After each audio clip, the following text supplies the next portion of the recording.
আলহামদুলিল্লাহ সেহরির রান্নাটাও করে রাখছি। আসসালামু আলাইকুম, কেমন আছেন সবাই? তো আমি দুপুরবেলা রান্না করছি সেহরির জন্য গরুর মাংস হাতে মেখে রান্না করব। তো মাংস একটু জাল হলে ভালো লাগে, গরুর মাংস যতই জাল হয় ততই টেস্ট বেড়ে যায়, এজন্যই দুপুরবেলা রান্না করে রাখছি। আর সেহরিতে দেখা যাবে যে একটা ভর্তা করব। তো দুপুরের জন্য আজকে আমি কি রান্না করছি, গরুর মাংসটা চড়িয়ে দিয়ে আমি এদিক দিয়ে আবার ছোটো মাছ রান্না করছি।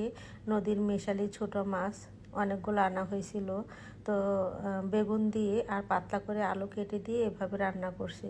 তো গরুর মাংসটা আমি কষিয়ে নিয়েছি। 3 কেজি মাংসের মধ্যে যে কয়টা নলি ছিল সবগুলো আজকে আমি রান্না করে ফেলতেছি, এই জন্যই তরকারিটা একটু হাড় হাড় দেখা যাচ্ছে।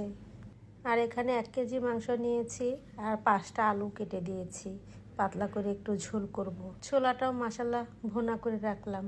আর ছোলা আমি সবসময় ভুনা করে ফ্রিজে রেখে দিই, একটু বেশি করে ভুনা করে তারপর বের করে আমার যতটুকু লাগে ফ্রিজ থেকে বের করে শুধু ওভেনে একটু গরম করে নিই, তাহলেই হয়ে যায়। আজকে দুপুরে আমি বেশি কিছু রান্না করি নাই, হালকা পাতলা রান্না করেছি। অনেকেই জানেন কদিন ধরে আমি কিন্তু অল্প অল্প করে তরকারি রান্না করছি, তারপরে থেকে যায়, কারণ আমরা অনেক 3 জন মা ছেলে অসুস্থ, আর ছেলেরা খেতে চায় না।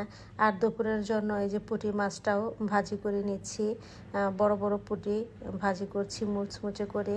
আর আমার রান্নাগুলো হয়ে গেছে। তো আমি আজকে দুপুরে শুধু ছোট মাছ চচ্চড়ি করছি, আর আগের চিংড়ি ভুনা রয়ে গেছে ওটা বের করছি ফ্রিজ থেকে, আর ডাল ভুনা ছিল ওটাও বের করে নিয়েছি। আর গরুর মাংস তো আপনাদের সঙ্গে আগেই শেয়ার করে নিয়েছি।